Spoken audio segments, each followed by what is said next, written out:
Call this meeting of the Smith County Emergency Services District Number 2 to order at 7 p.m.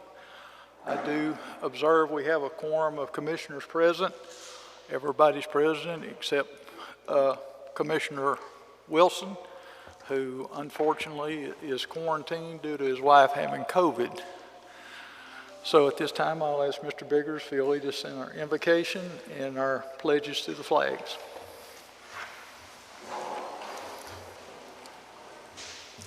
Dear Father, we come thanking you, Father, for your grace and your mercy. Father, come thanking you for the first responders that put their life on the line for property and for the safety of our people. Father, we pray that you would put your armor protection around them. Father, we also pray for this country and pray for your perfect peace to hang abroad. We thank you, Father, for this opportunity to serve the community and pray that the action that this board take will be pleasing in thy sight. In Jesus' name we pray. Amen.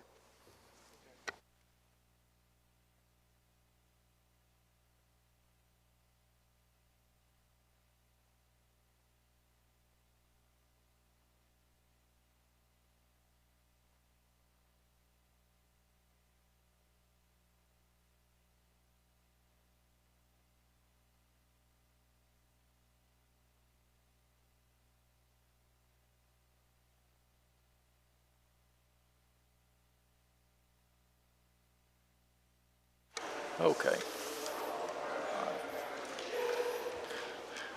Well, we'll get past that one anyway. All right.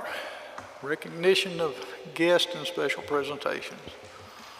I see Tony Hernandez here. He's with EMS, Jim Spire with Champion, and James Stefka with GMR. And of course, Mr. Coker, our attorney, is here. Anybody I missed? Okay, good.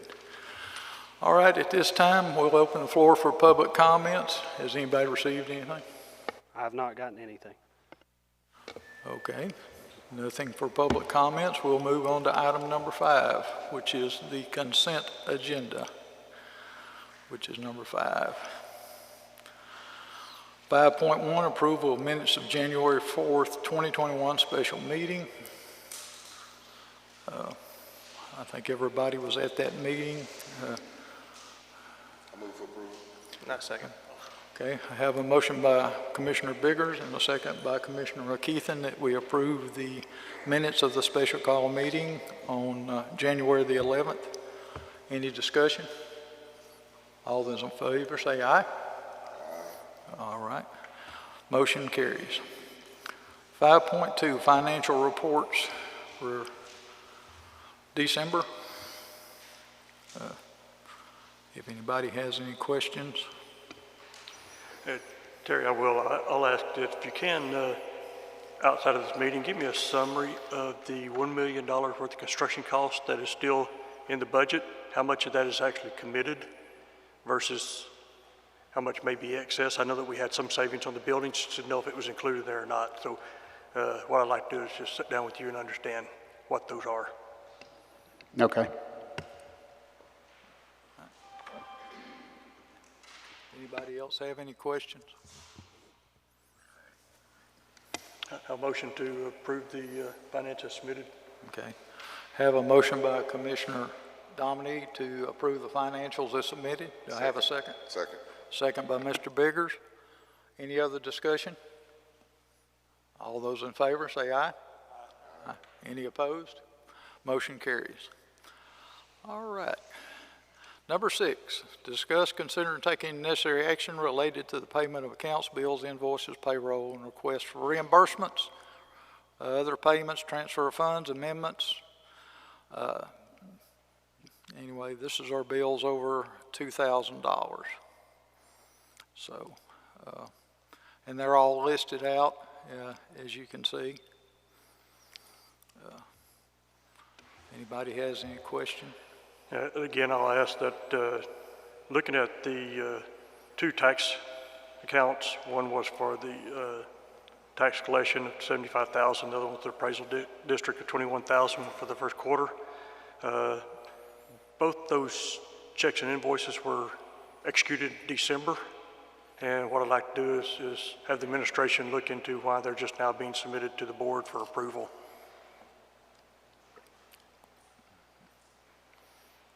They are tax documents. I mean, they're tax liabilities. We're go ahead and pay them. I just wanted to go back and understand the tardiness in having them submitted to the board, but to understand how it fell through the cracks so we can prevent it in the future is what is my objective.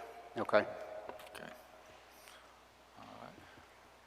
Yeah, are there any other questions on any of the consent agenda items, 6A, 6B, or 6B pay for a call? I move to approve. I have a motion by Commissioner McKeithen to approve. Do I have a second? Second. Second by Commissioner Biggers. Any other discussion? All right. All those in favor? Aye. No. Any opposed? Motion carries. Okay.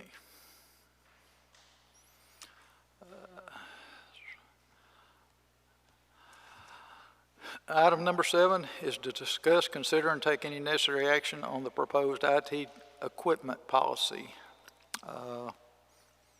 Larry, I'll let you talk about that a little bit since you were on that committee, and I think Eric is here also, and so is William, and they can chime in if they need to.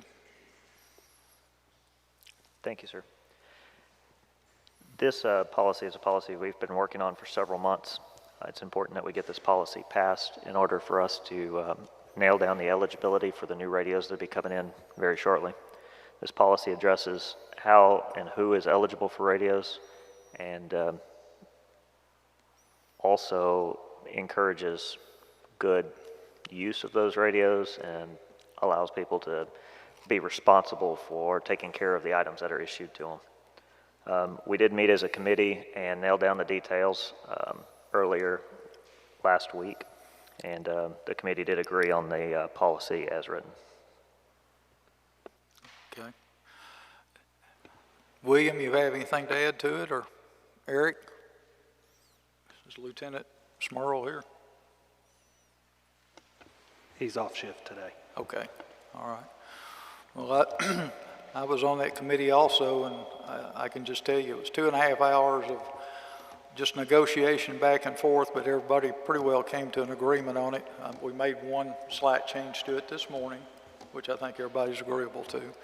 So, you know, myself, I would recommend that we would pass this policy, but it'll be up to the board. Okay. I want to ask for clarification on the eligibility, second to last paragraph, in regards to a handheld or mobile radios that would be given to mutual aid parties. What is the current practice and what is the practice going to be under this? So we have a few mutual aid companies that we work with quite often. They're normally the mutual aid companies that are right on our border, such as City of Gladewater or Chandler or Van. Some of those have their own radios, but they're not working on an 800 system. And so those that we frequently mutual aid with, it's to our benefit to provide them with a radio to enable communications. So that will kind of be the same practice. Right now it says that they have to be a mutual aid or an automatic aid entity, and then they have to have the sign off of Terry, Chief Roselle. Okay, so are they going to sign on to this policy as well?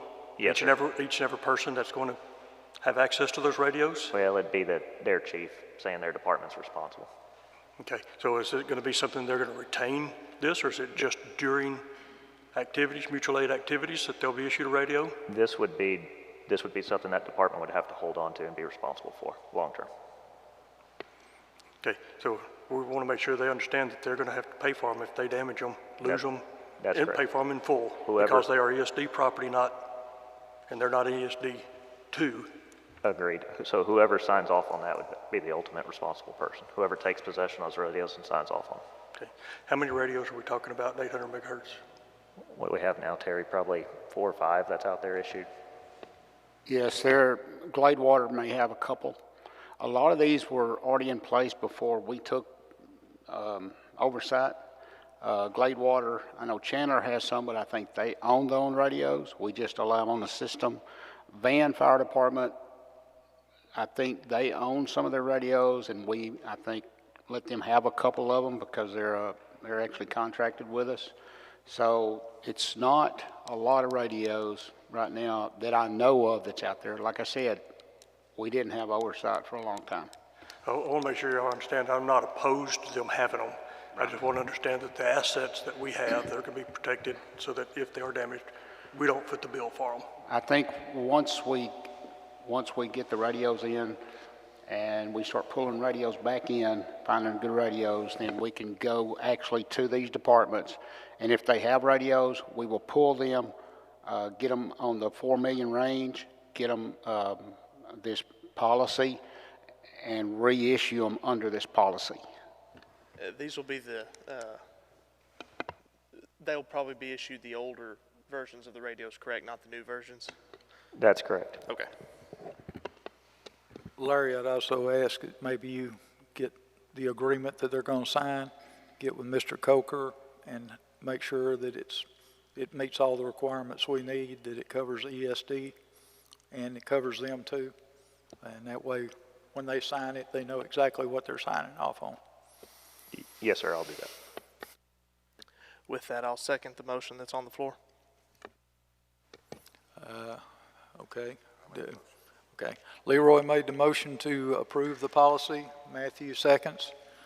Any other discussion? Okay. Hearing none. How do you vote? Aye. Everybody vote aye? Okay. Motion carries. Thank you, Larry.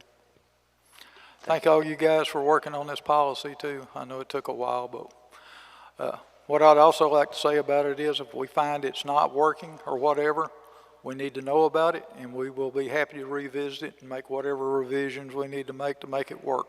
So this is just the groundwork of something that needs to be done, and we'll move forward from here. Item 8, discuss and consider and take any necessary action related to the purchase of use of OpenGov with a 5-year contract at an initial cost of $281,330, including first year of service, and $75,000 a year thereafter. Larry, you want to talk about this?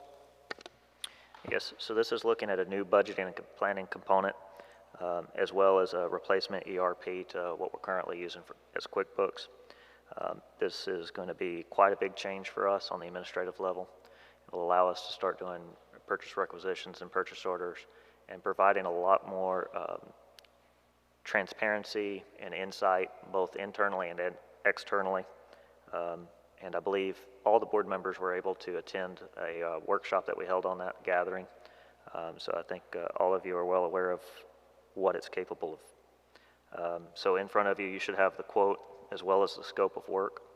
I would say there is one change to the scope of work. If you look at page 17, on the first table, the initial data migration and review, I did have them change OpenGov will initiate the migration of to be determined number of years of historical data to include the terminology of to be determined by the customer. So we have that insight, they don't. Other than that, the scope of work looked good to me.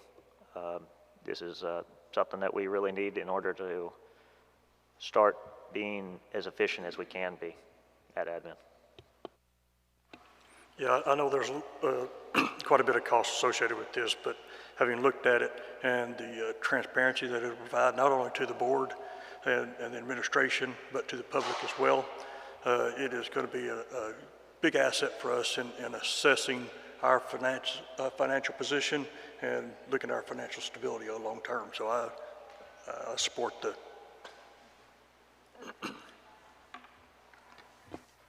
I asked Terry this afternoon when I was up there talking to him if he would come up with some ideas as to where the money would come from to fund this. So I think he might have some of those to give us tonight. Is that right, Terry? Yes, I have a couple of options. The first option, wherever we get it, is going to throw us into a negative on that line item. I think it would qualify to come from the accounting fees or from IT tech subscriptions, one of those two. In order to pay for it. We would have the money, but from what I was looking at on our sales tax, currently we are pulling in $794,000 average over the past 8 months, average that for sales tax. The actual amount that we're using to take care of payroll averages $442,000. So that leaves us a positive of $351,000 every month that we're banking in the bank. So we could easily take the difference of what we're paying on payroll for 1 month and pay cash for the open gov. Or we could wait to the end of the year and like in September, August or September, and see what the overall budget is and see if we would have to make a transfer or not. So there's several options, and I will defer to the board on the option you take. That's the different options, so whatever you choose.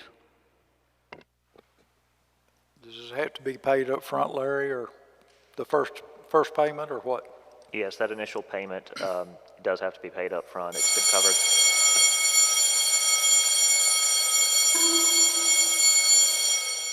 Flame pressure, engine 1. It's to cover their implementation cost. They spend quite a bit of time working with us to facilitate the implementation and the transferred data, so that $281,000 includes the first month. Okay.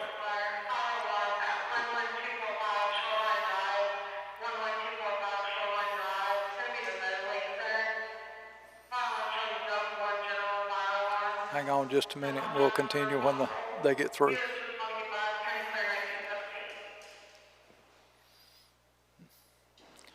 All right.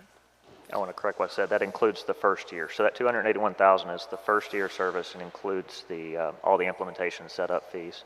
And they do put quite a bit of people working with us if y'all had a chance to review the scope of work. And I would suggest that if we do take it out of the current GL code, that we do take it out of IT subscriptions. Okay. Any other discussion? Would you repeat that, Larry? Yes, sir. I said I suggest if we do take it out of one of the GL codes, that we take it out of IT subscriptions, because that's where it would probably permanently live. It would make more sense to keep it there. Yeah, it'll be a recurring cost on an annual basis, and we'll just have to look at the budget overall to see. Just because you have a value set for it doesn't mean that's your limit. You go under or over. We just need to understand why. So I agree with you. It ought to go into that IT subscriptions. And then the quote that's in front of us is also guaranteeing that $75,000 for 5 years. And for the board to bear in mind that their pricing module reflects off of our budget, so locking it in for 5 years is a good deal. Any other questions or discussion? I'll make a motion that we approve the purchase of OpenGov and take the money out of the IT subscription GL code. Okay. Have a motion by Commissioner McKeithen. I'll second it. And a second by Mr. Dominy. Any other discussion? I'll have a discussion, Johnny, Okay. before you get too far. And I don't know what we can do, can't do. We're currently paying payroll out of the property tax that we're taking in. So I have, like I said, I have averaged out the payroll for the past 3 months, and then we're averaging $442,000. I actually budgeted $630,000 each month to go into the general fund from sales tax to cover payroll. So I talked to Mr. Dominy. We talked about averaging out and seeing how much money we actually spend on payroll, and not only transferring that much over from sales tax into our general account so that we can meet payroll. If we don't, it keeps, when you take $442,000 away and you don't have the money going back in there, it's dropping our overall amount available. So if we're going to pay $281,000 out of there, we need to go ahead and start putting the money from sales tax the average that we're spending on staffing to keep our balance enough that we can pay our other bills. That makes sense? Okay, so the discussion was, in fact, to look at an average on payroll and to actually forecast a monthly basis of payroll, so we'd actually pre-fund payroll, and it's 440,000. At the end of the month, if the payroll turned out to be 450,000, we would actually transfer the 440 for the next month, assuming nothing unchanged, plus the 10,000 shortfall, which would only make you that nominal difference at the end of the month. On the other side, if it were only 430,000, then you would get 10,000 less. But it would always be a rolling reconciliation on a monthly basis, and that average could be updated on a 3-month interval. So as we move forward, if it starts to change or drift, then we can actually start. But that way, you're always pre-funded for that actual cost that you're going to incur. Now, if we have a shortfall that's potentially coming now because of this purchase, then let's look at it, because we have some other accounts outside of that payroll account that we can actually look at, utilize if we need to. Correct. From my projections, I believe that we can support the purchase of the US Gov out of our general account as long as we're taking care of staffing out of the sales tax. I keep a close watch on it, but I believe we'll be okay that way. Okay, so I know that we have a meeting next Tuesday. As part of that, let's go ahead and make sure that's on our agenda on how we want to have that money transferred on that rolling monthly basis. So I know that the board will need to most probably approve it and actually, but I want to make sure our accountants understand how it's going to work. Okay, we can do that. Okay. All right, is there any other discussion? I have one thing as well. As part of the implementation process, we need the board to name a executive sponsor, somebody that sits on the board that's going to work closely with us on this project. I think that would be Mr. Dominic. I second. Well, let's wait till we get one motion taken care of, and we'll go that one. So anyway, all right, we have a motion and a second on the floor to go ahead and buy the OpenGov software package to help with the accounting and accountability and transparency of the district. Any other discussion? If not, all those in favor say aye. Aye. Any opposed? Motion carries. Okay, now we need to appoint administrator, but it's not on the agenda, but I think we can, if I'm not wrong, Mr. Attorney, we can cover it under that same deal since it considers that, or do we have to have it as a separate agenda item?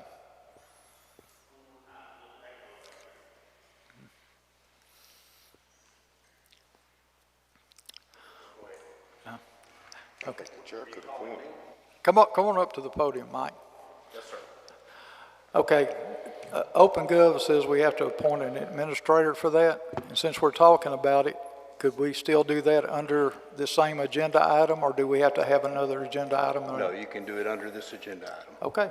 That's what we wanted to clarify. Okay. Okay, so on the advice of our attorney, we can go ahead and appoint administrator under the same agenda item. And I'll volunteer. oh, okay. Okay, he volunteers. And that's going to be for executive sponsor. We thank you, Brent, for doing that. Okay. All right. Item number 9. Discuss, consider, and take any necessary action on updating authorized signers on the Spirit of Texas Bank account. Okay. We already done this one time, but the bank notified us that they couldn't take the minutes as we presented them, that we had to make a motion as to who we were going to remove and who we were going to put on as authorized signers. So at this time, I will make a motion to ratify the minutes for the Spirit of Texas Bank, that Randy Melton and Paul Perryman be removed from, and Earl dropped from the signature list. Randy was president, Paul Perryman was secretary treasurer, and I believe Earl was he just a member at large? okay? And they be replaced with Brent Dominic, who is Secretary of the Board, with Matthew McKeithen, who is Vice President of the Board, and Johnny Brown, who is President of the Board, and to leave Leroy Biggers as Assistant Treasurer, and Charles Wilson, Member at Large. Do I hear a second? Second. Second by Mr. Biggers. All those in favor? Aye. Aye. Motion carries. Hopefully that'll satisfy them now. Item number 10, discuss, consider, and take any necessary action on forming a committee for research on blocking apparatus. Okay. So, Chief Mauger, you want to talk on that a little bit since you brought it up at the last meeting?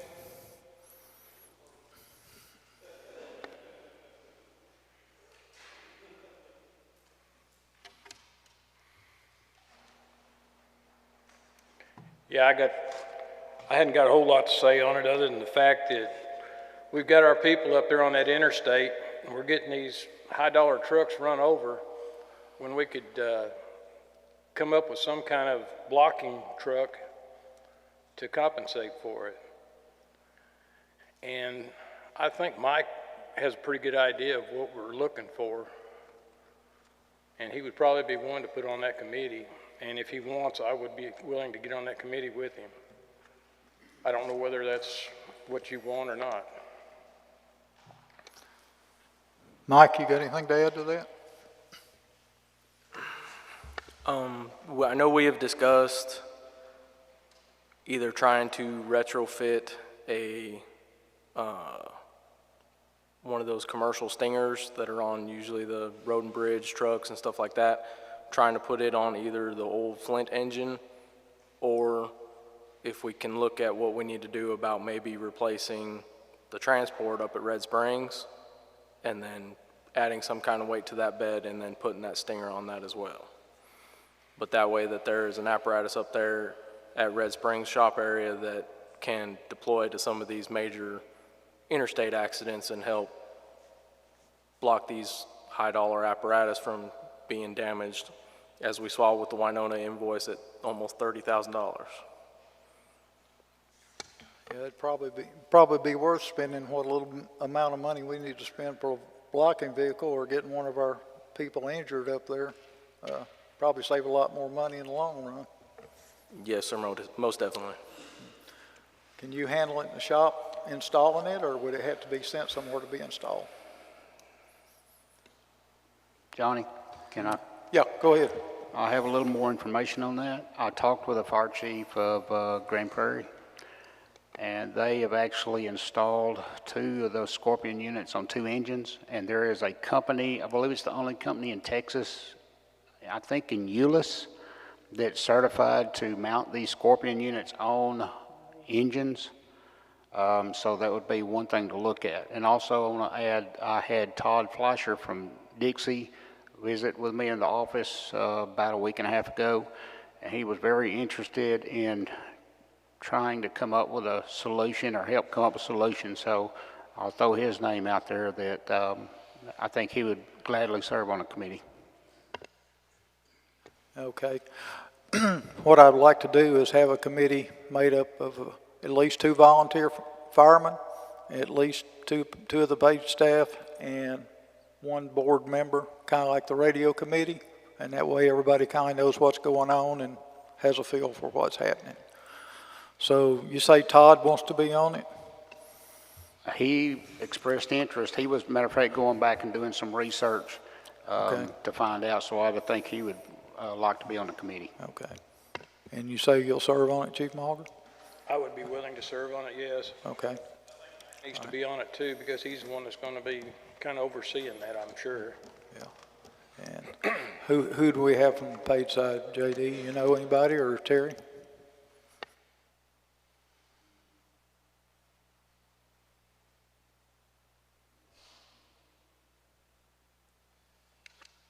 We did talk about Lieutenant Gerald. He is stationed at Red Springs, So I think it might be a good one to do.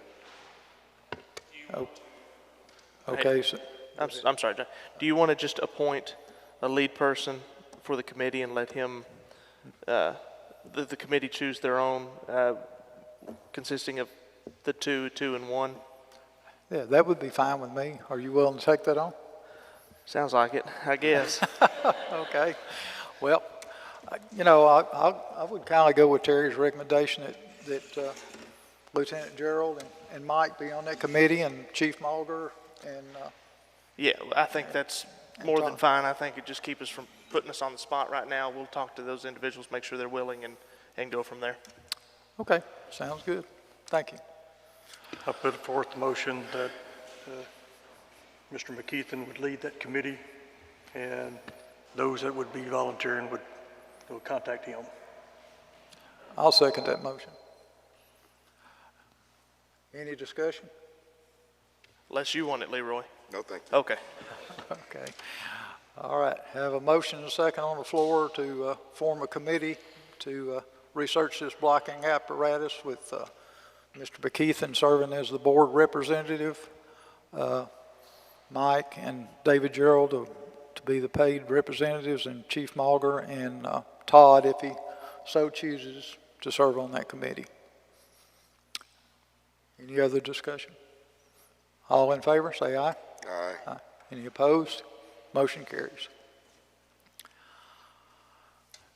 Item 11, discuss, consider, and take any necessary action on forming a committee for research on the Employee Assistance Program. And what we mean by that, not just paid employees, but the entire district. Is that right, Brent? To cover the volunteers and the paid staff. So at this time, I'll kind of turn that over to you. That's your... So I know that many of y'all may be aware of the fire we had back up in Winona here a few weeks ago, and the great impact that it can have on individuals that had to respond to it. I know that it's not unique just to that particular instance. That's things that our firefighters deal with day in and day out, and it's not always associated with the job. It can also be associated with things at home and things within the community.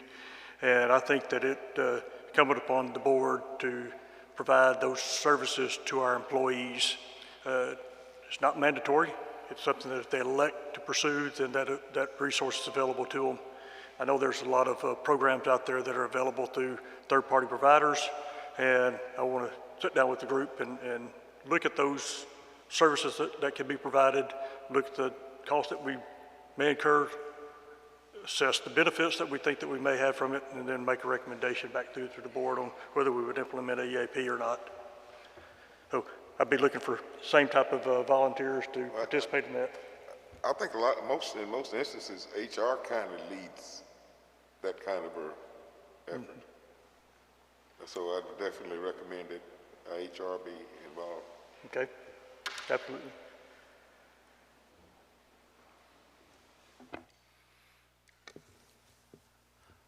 Okay, so I guess we need a board member to head that committee, and I would nominate Brent for that, since he, I'll second that. so, unless you want to do it, Leroy. I'm good. All right, and then, like I said, this is mainly to form a committee to look into this. Doesn't mean we're going to do it right now or whatever, but we need to look into it and see what the costs are and if it's prohibitive or not, you know. But I feel like we need to offer that assistance to all our employees, whether they're paid or volunteer. I know when you work a fatality fire, it's hard on you. Like some of us in this room have worked them, some of us haven't. Some of us have worked fatalities and car accidents that are bad. So it's well worth it, I can tell you that. So anyway. I mean, I think the benefit also comes from the fact that this is not just for work-related issues. Right. That we have things in our lives that affect us in different ways at different times, and this assistance is available to all ESD2 employees and paid, unpaid, all at any point in time. Okay. So after we get through voting on this, whatever it is, if y'all want to talk to Mr. Domney here and volunteer for it. We have Catherine on there, you can tell her, so we probably need one more paid staff and a couple of volunteers to work on this project. So with the motion on the floor to make Brent the chairman of that committee or whatever, Second. second, okay. All right, any other discussion? All those in favor? Aye. Any opposed? Motion carries. All right. Item number 12, discuss and consider and take any necessary action on fleet accident involving Flint Gresham Engine 1 that happened at Thanksgiving. JD, go ahead and give us the story. Okay, so they were clearing a call. It was, I believe, a medical call. And the way that the ambulance was parked and a civilian vehicle was parked, they were kind of trying to squeeze through. And as they went through, they had clearance. But as they turned the engine to finish that coming through there, the tail of the engine caught the side of a car and scratched it. Chief Stone witnessed it. He got the engine crew back. They spoke to the individual that night. They gathered her information, and it's been, I've been working on it ever since. Currently, I've sent her to Joe Hudson's, formerly Davis Green, to get a quote, and it's over there. It's $3,418.40. I also asked her to go to 2 other body shops, and after initially agreeing to do so, she called me and left me a message and said, "I'm sorry, I'm not going to go to the others." I was able to get 2 other quotes from Seiler's Body Shop and Carl Owens, with Seiler's coming in at $2,776.59. and Carl Owens coming in at $1,444.75. They were able to do those quotes by the pictures that we took the night of the accident. So the only one that's actually laid eyes on the actual vehicle is Joe Hudson's. Currently, our deductible for our insurance is $5,000, so it's under the deductibles. And then I also have prices on rental cars if we decide we want to go that route. But at this point, that's kind of where I'm at, and I'm asking you guys how you want to proceed. How happy is she going to be if we choose one of the ones that she didn't go to? I'm unsure. To me, talking to her on the phone, it sounded like she was just really wanting her car fixed, and she was upset that it's kind of taking a little bit of time. But I've explained to her, we've got to get 3 quotes. We've got to do it this way. It's got to come to the board. I've been able to kind of, work with her on that. Other than straight cost, do you have a opinion on the 3 quotes? I mean, are they comparing apples to apples, do you feel like? But I mean, there's some like hour differences. So like the first quote, it seems that they're going to take a little bit longer, and maybe their parts to do it are a little bit higher. Best I can tell, it's pretty much the same work. The reason I sent her to the one first is one, it was pretty close to her. 2, we've done business with them before and was happy with it. And I also wanted to see where we fell as far as our deductible. So any questions or anything else? Did the other 2 guarantee their price? No, they did not. They told me that, look, this is a body thing, and we won't know for sure until we actually work on it. Yeah, but I tried. But we do know for sure for Hudson's. I mean, the old Davis Green. Yes, that's what they told me it was going to be based off what they saw, what they could assess there at that time. And how long did they say it might take? 6 to 8 days. So that means we got a provider with a rental car too. Yes, and I have some prices on that as well if you choose to do that. Go ahead. Okay. We need to hear it all. Okay, so at Enterprise on Loop 323 for 8 days, it's $301.86. However, it must be paid for by the individual renting the car, and because she actually lives out of state, she has to give them a separate credit card for a deposit because she's an out-of-state resident. At Hertz on Loop 323, it was $477.82 for 8 days. they told us that we could pay for that and then add her as a driver, and that would be pretty simple. And then I went to, the other one is National out at the airport. It was kind of hard to even get a price from him, but he told me $284.69 for 8 days. They told me that all three of them told me they could not lock those prices in until I actually had a reservation on the car, because it's based off availability, what they have on the lot. And the last one, which was National, it was difficult for me to get to that price. I mean, we've only got one quote that is really a quote for the work. Other ones are just an assessment based off pictures or the original quote. So the possibility those are going to go up is pretty high.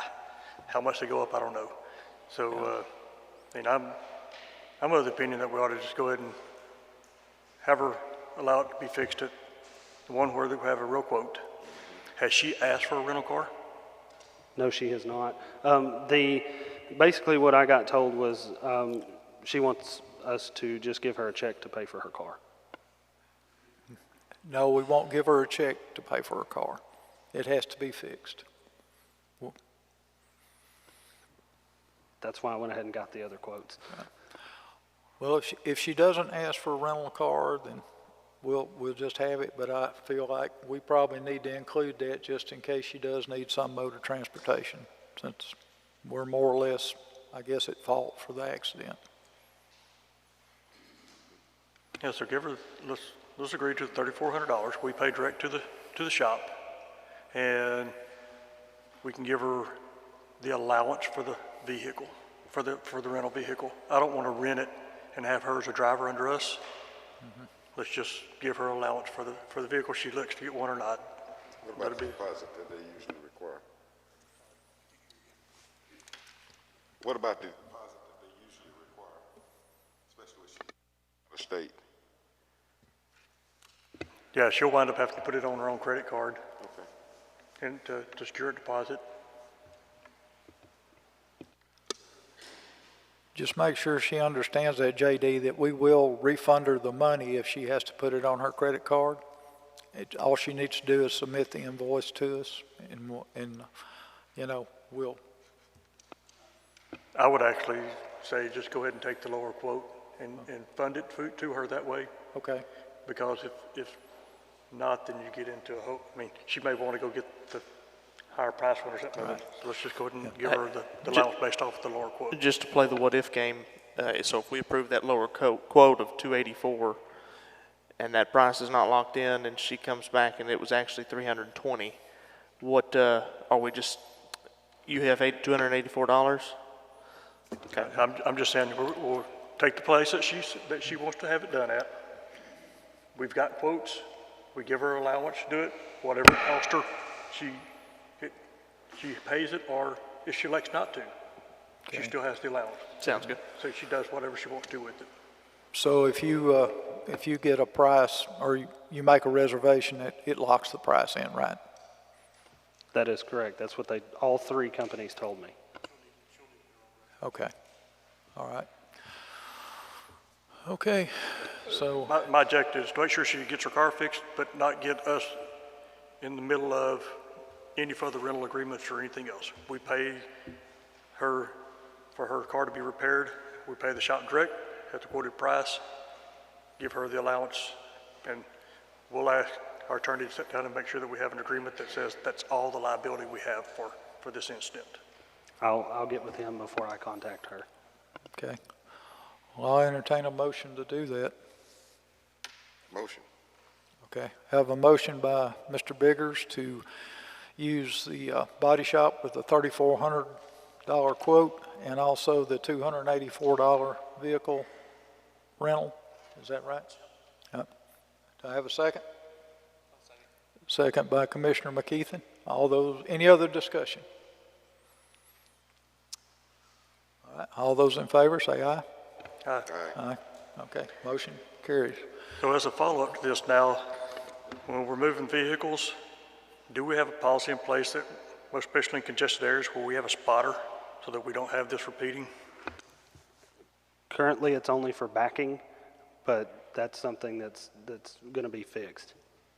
Yeah, our drivers ought to recognize whenever they're in the potential, and they ought to ask for a spotter, whether somebody's got to get out of the truck or whether it's somebody behind them, whatever, but we shouldn't be moving the vehicles without spotters in congested areas, forward or backwards.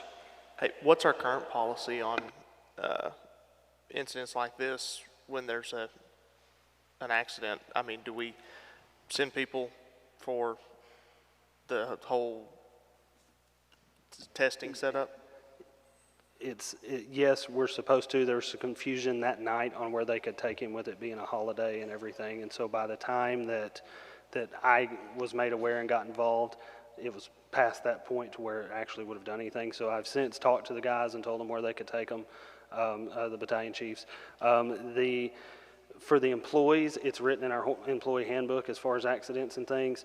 In the SOGs, it talks about, I guess basically if they're not an employee, like if they're a volunteer, it would only be if it was an actual like traffic collision, out on the roadway. So that is some work that I've identified that we need to work on moving forward. I just haven't had the opportunity to sit down with everybody that's going to be involved and come up with a plan.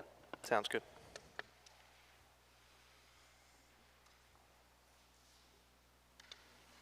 All right.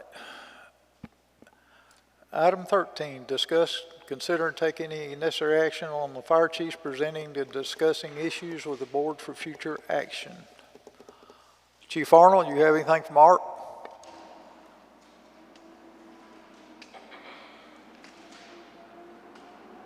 Don't have a whole lot. I will be getting with Terry in the next couple of months, trying to get old Station 1 completely gutted of our equipment and taken care of so we can start the transfer process to the city of ARP.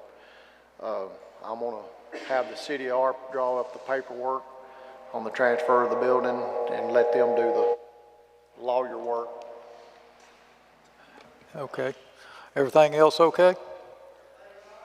All right. All right. Anybody from Bullard here?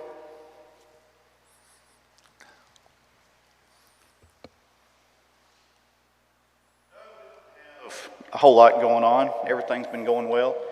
We did get our new engine 1. It is in service, has been in service for just over a week now. We actually brought it for anybody that hasn't seen it and would like to see where your money went. It's outside. Other than that, we're doing well. Thank you, sir. Chapel Hill.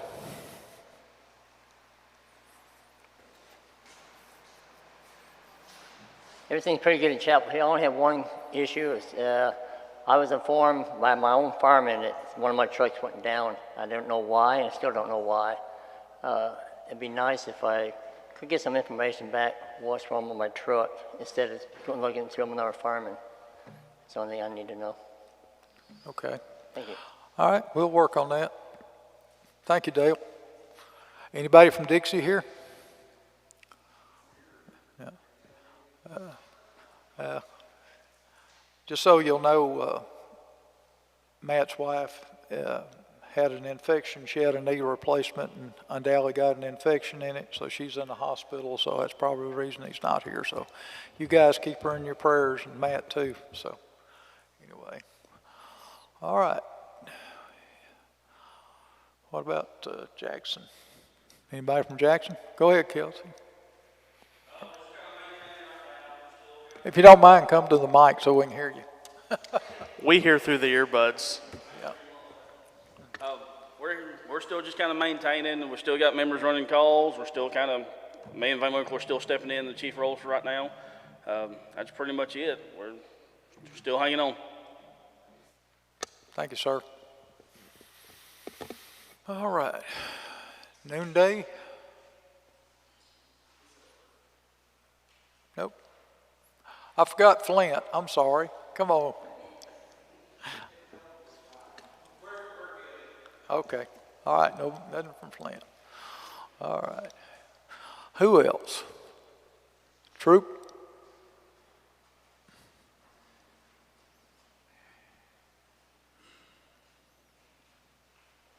Troop's good at this time.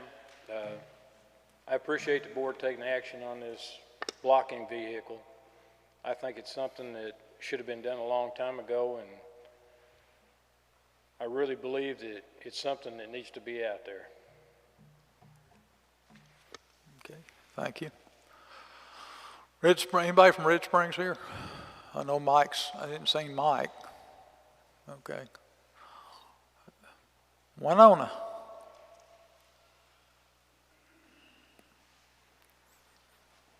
For the most part, at Winona, we're doing much better. We've got our training program still going well. The only thing I truly have a problem with is the lack of communication with current admin staff to the volunteers. I have found out information this week as the chief that I should have known about before my members may have. Okay. We'll work on that.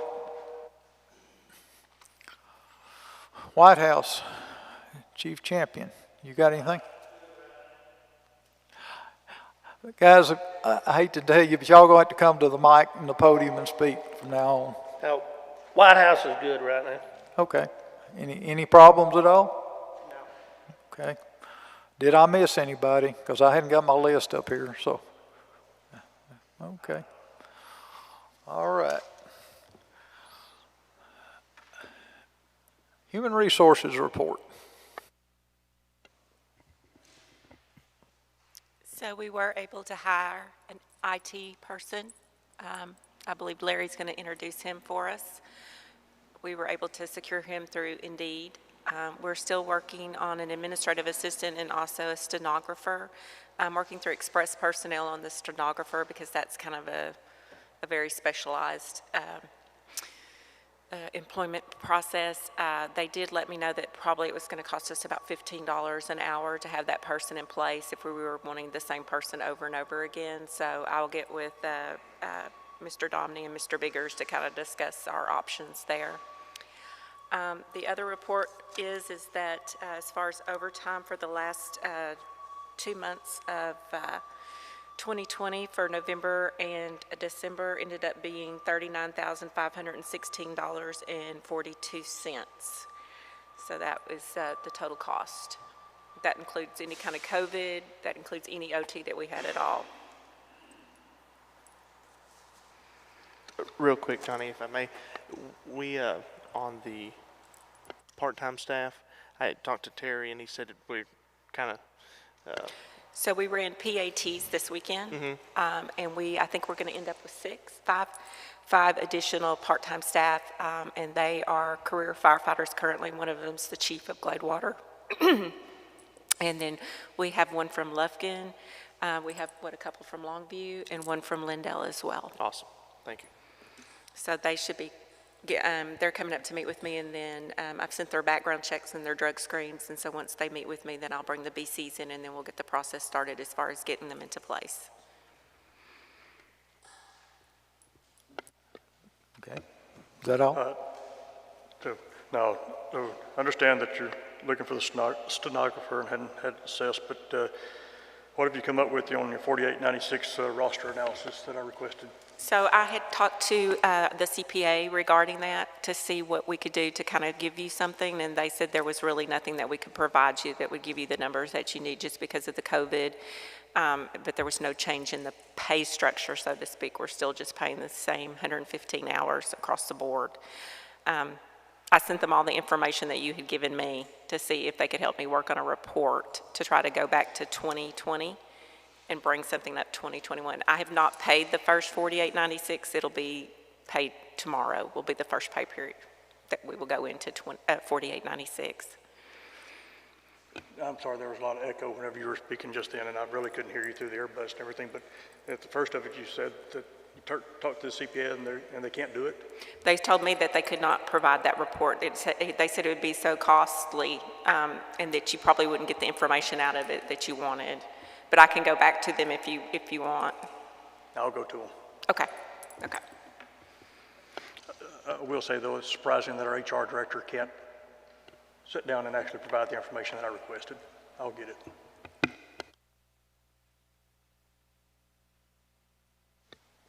Okay, 15, Training Division. Chief Clanton.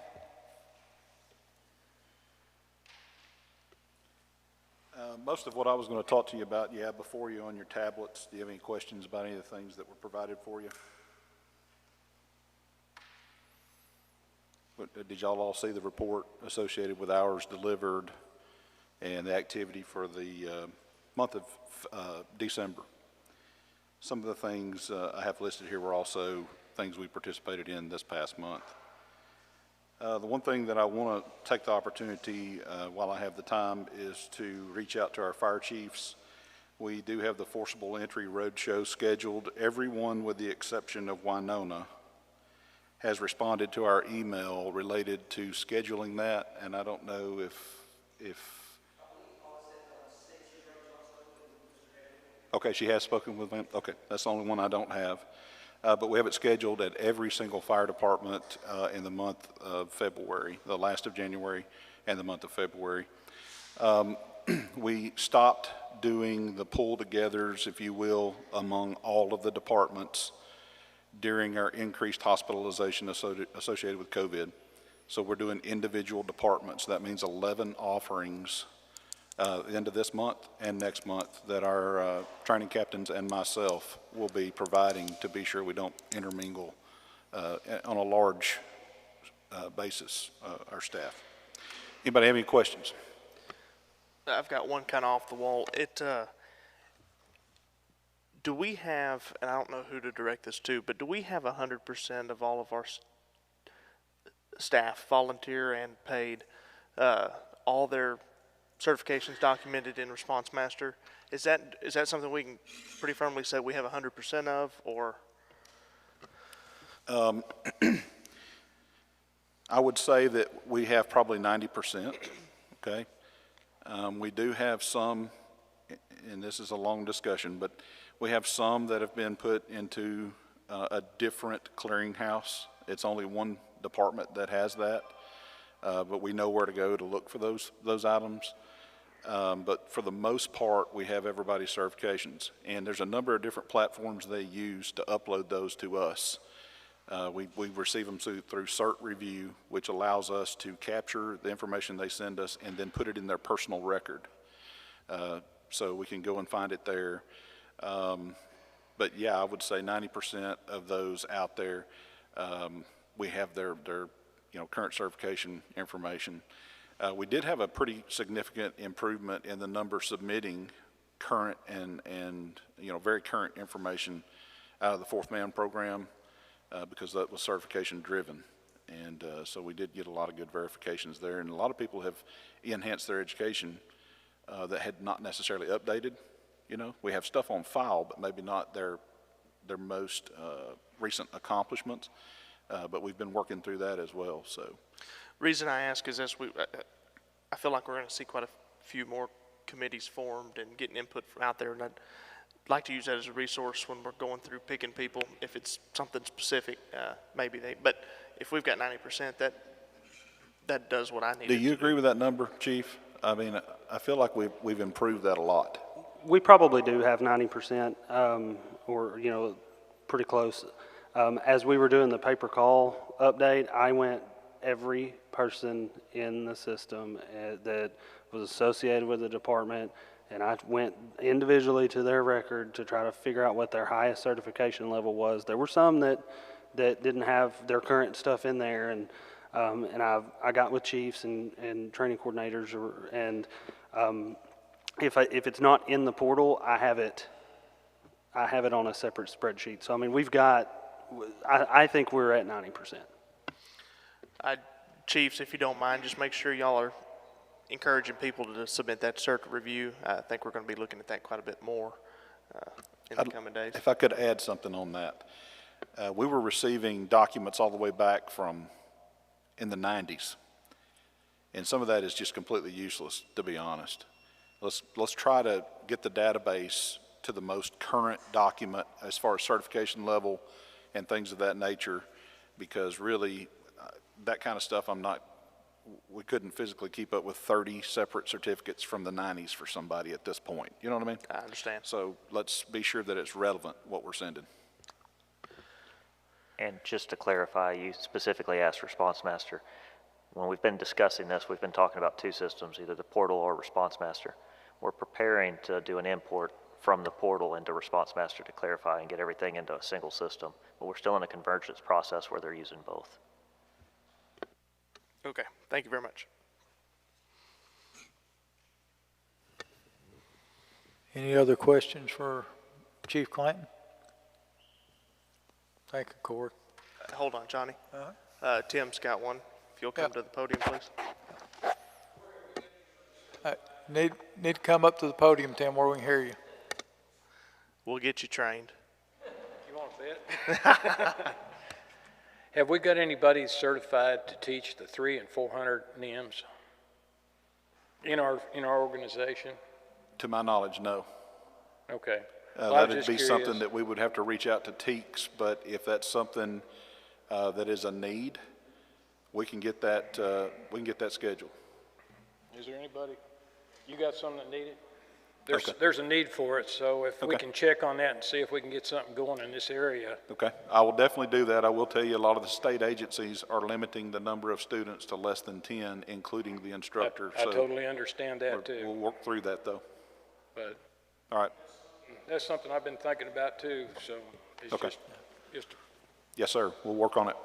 Chief Clanton, you think maybe you could get Mark to teach it? Yeah, absolutely. That's who I was thinking I'd reach out to right away. He'd probably be the best. Yeah, I agree. Yeah, so, all right, thank you. All right, fleet maintenance report. You're on, Mike. All right, well, we've resolved about 18 work orders, and of course, this is all just on a kind of a last minute kind of go through. Of course, we've resolved numerous other issues that come to our attention via email, phone call, and stuff like that don't get documented as work orders. We did get the Red Springs dozer outsourced to Bain to get a new cutting edge replaced on it because it was severely lacking and it was encroaching into the main body of the blade. So to prevent wear and tear on it, we needed a cutting edge replaced on it. We did have Red Springs Engine 2 delivered to Metro Fire in Fairfield for the repair from the latest incident on I-20. So waiting to hear back from their body shop to see where we're sitting on the quote for that one.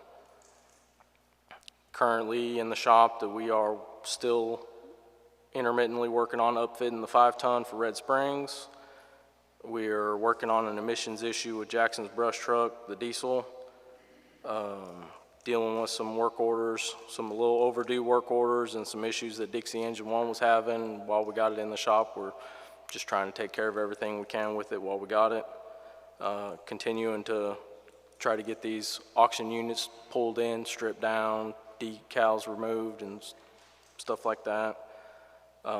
Today we did pull the pump from Art's tanker today, so we're making headway on that. I'll start getting it tore apart to see what kind of parts we're going to need in excess of the rebuild kit that usually will come from Darley.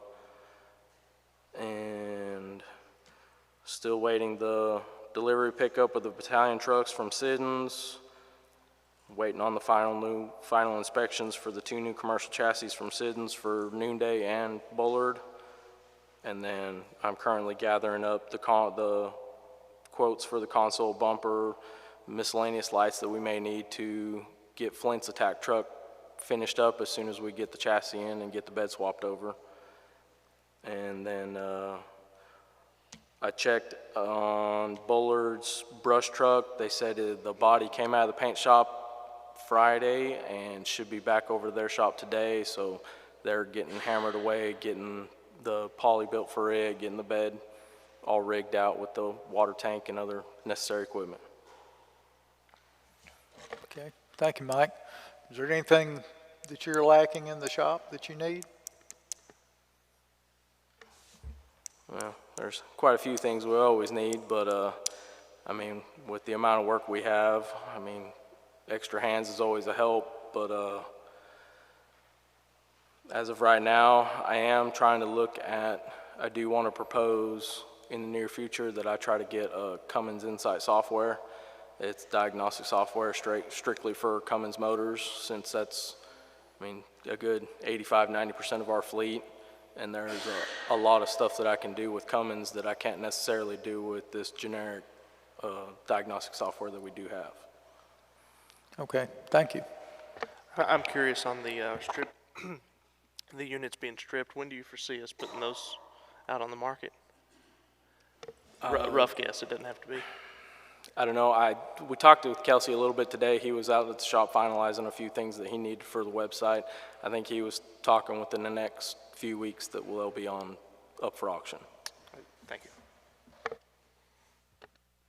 Hey, Mike, I will say, as we migrate towards OpenGov, one of the things I like to see in your report is basically statistically how are we performing over the year.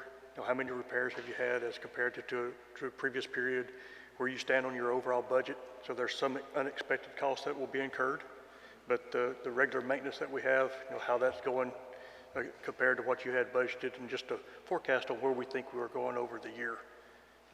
And I think OpenGov will probably give you a lot of insight into that, make that reporting a lot easier. Okay. Yes, sir. Good. Any other questions? Thank you, Mike. IT report, Larry. I'm going to keep this one a little shorter than the last one. Y'all have a couple of documents in front of you that explain and provide some matrix. We did, me and myself, Robert, and Terry Roselle, attended a kind of an open or roundtable discussion at Harris County over our radio network, as well as our ASK, so we can program Kenwood radios as well as our new 800 radios. Those 800 radios should be in very, very shortly. In fact, I think we were expecting some of the accessories to start arriving this week. But the radio should ship probably within the next few days to a week. And it's going to probably be about a 6 to 8 week process for us to get all those programmed and shipped out the door. On that, Chiefs, if you have people that do not have radios, make sure you're getting requests put in for them so that we can start looking at who we need to get new radios issued to, aside from just the replacements. Other than that, what's your rollout plan on the radios? I have a rollout plan. I don't have it sitting here in front of me.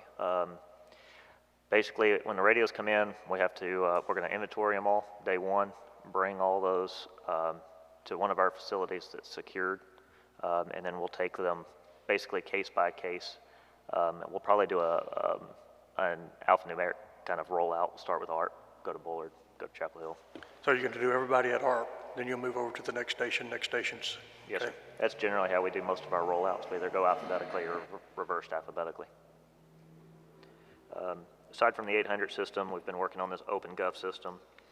We're still waiting for the FAA, or actually the FCC license to come in so we can start the upgrade that y'all approved on the Troop Link. Besides that, it's just kind of been working on the IT equipment policy.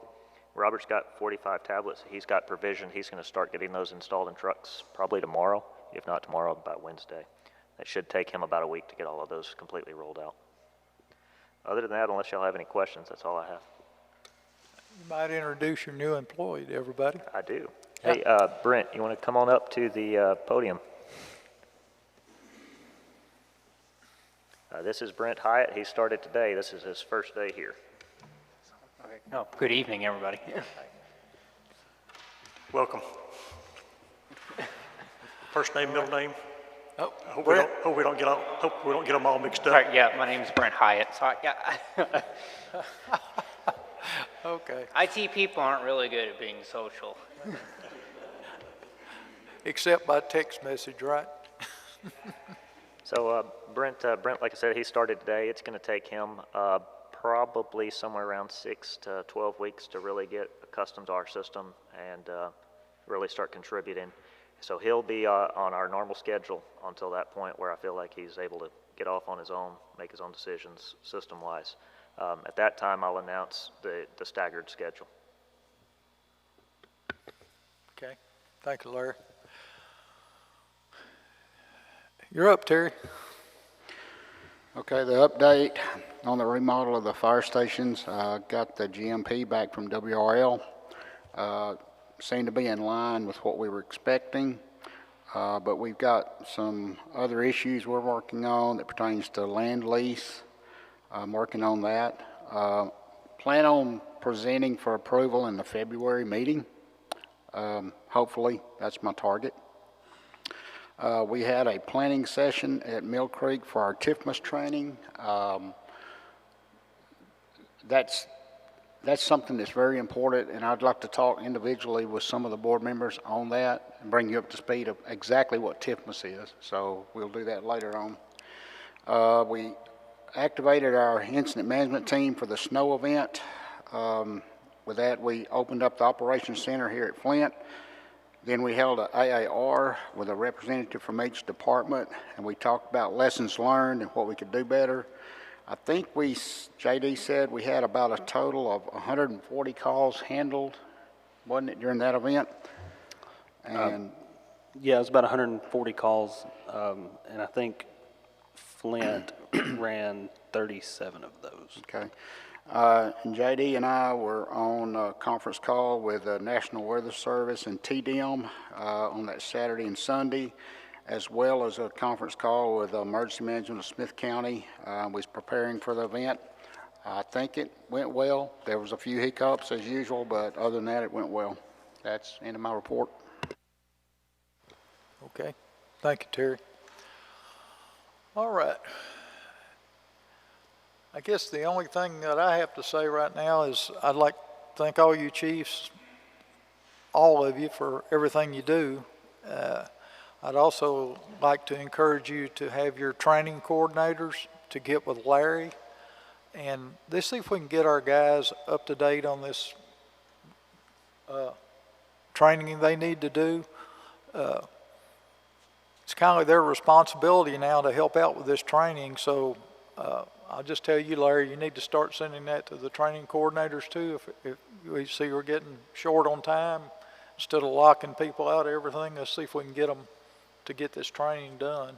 And so I would ask you, chiefs, if you get that, get with your training coordinators and ask them, have they seen it yet? If they haven't, give them a copy of it, and so they can get your guys rounded up and do the computer training, because it takes up their time, our time, and everybody's time trying to get it all worked through. So if you're having problems or they can't get on, I think there's an empty station up at the ESD office. If they're coming that way, have them stop by there, and Larry can help them get on and do whatever they need to do.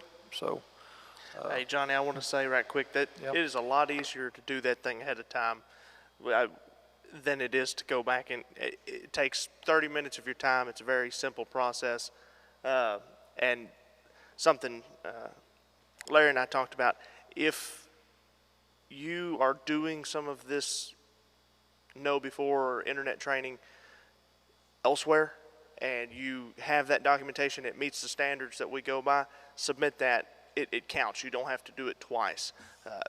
I've heard several times that there's been some confusion there. So if you work for a professional department, I know professional departments do it, but there's anywhere you work, if you're on a computer, you probably have to take one of those classes. Submit that to Larry, and it'll be accepted all the same. You don't have to do it twice.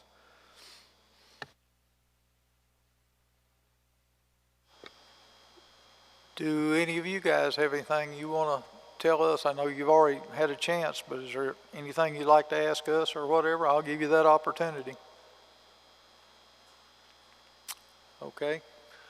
Leroy, you have anything you want to add? Brent? Okay.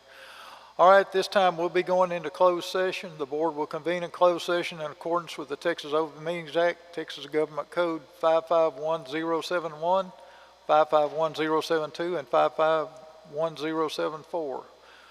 No action will be taken while the board is in closed session. Any final action, final decision, or final vote shall be taken after the board reconvenes in open session. 20.1 will be deliberation concerning appointment, employment, evaluation, reassignment duties, and responsibilities of individual ESD officers, commissioners, and employees. That's under Government Code 551074. Deliberation concerning real property, Government Code 551072. And consult with attorney and receive legal advice concerning contemplated legal matters or a settlement offer. Government Code 551071, I believe. It's not on here. Or, yeah, 71. So at this time, we'll adjourn the open meeting for closed session, and note the time is 8:14.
Call the regular meeting back to order. Note the time is 9:59 p.m. In executive session, we did discuss some employee issues and some legal issues. And at this time, there's no action to be taken. And so, at this time, the meeting is adjourned.